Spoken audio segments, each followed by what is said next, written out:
യേശുവിൽ സ്നേഹം നിറഞ്ഞ പ്രിയ സഹോദരി സഹോദരങ്ങളെ, ദൈവനാമം മഹത്വപ്പെടുവാൻ ദൈവം നമ്മളെ ഓരോരുത്തരെയും ഉപയോഗിക്കുന്ന ഈ ദിവസത്തിനായിട്ട് ദൈവത്തിന് നമുക്ക് നന്ദി പറയാം.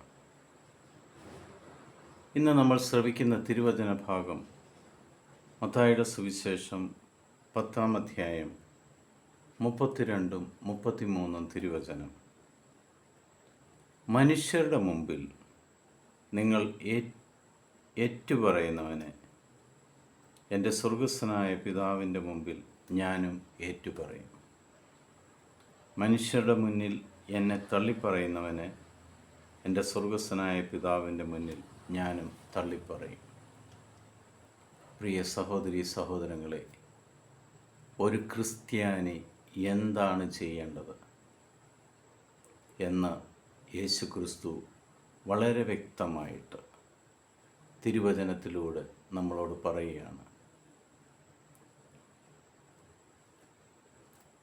ഈ ലോകത്തിൻ്റെ മുന്നിൽ നിങ്ങൾ യേശുക്രിസ്തുവിനെ ഏറ്റുപറയുന്നുവെങ്കിൽ നിങ്ങളുടെ സ്വർഗീയ പിതാവിൻ്റെ അടുക്കൽ യേശുക്രിസ്തു നിങ്ങളെയും ഏറ്റുപറയും.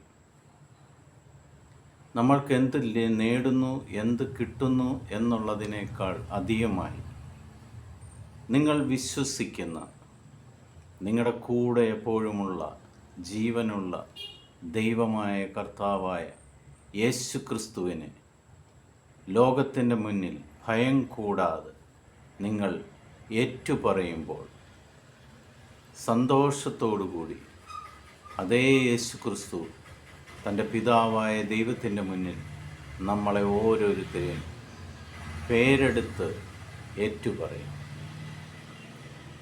ഭയത്തോടെയോ വേദനയോടെയോ വെറുപ്പോടെയോ ഈ ഭൂമിയിൽ ആരെങ്കിലും യേശുക്രിസ്തുവിനെ തള്ളിപ്പറയുമ്പോൾ സ്വർഗീയ പിതാവിൻ്റെ മുന്നിൽ അതേ യേശുക്രിസ്തു ആ വ്യക്തിയെയും തള്ളിപ്പറയും.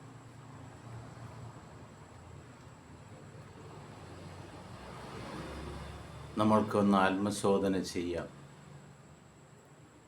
നമ്മൾ എവിടെയെല്ലാം യേശുക്രിസ്തുവിന് സാക്ഷികളായി നിന്നിട്ടുണ്ട്? മരണം വരിക്കുവാൻ നമ്മൾ ഒരുക്കമാണോ?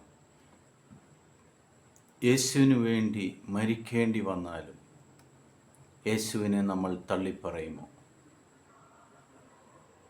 പിതാവായ ദൈവത്തിൻ്റെയും പുത്രനായ യേശുക്രിസ്തുവിൻ്റെയും പരിശുദ്ധാത്മാവിൻ്റെ കൃപയും അനുഗ്രഹവും നിങ്ങൾക്ക് ഇന്നത്തെ ദിവസമുണ്ടാകട്ടെ. നമ്മൾ സ്വയം വിചിന്തനം ചെയ്യാം. യേശുക്രിസ്തുവിൽ നമ്മൾ വിശ്വസിക്കുന്നോ? ആ യേശുക്രിസ്തുവിനെ നമ്മൾ ലോകത്തിന് കാണിച്ചു കൊടുക്കുമോ? ആ യേശുക്രിസ്തുവിനെ ലോകത്തിൻ്റെ മുന്നിൽ സാക്ഷിയായി നിൽക്കുമോ എന്ന് കർത്താവ് നിങ്ങളെ സമൃദ്ധമായിട്ട് അനുഗ്രഹിക്കട്ടെ. യേശുക്രിസ്തുവിൻ്റെ സമാധാനം എപ്പോഴും നിങ്ങളുടെ കൂടെ ഉണ്ടാകട്ടെ.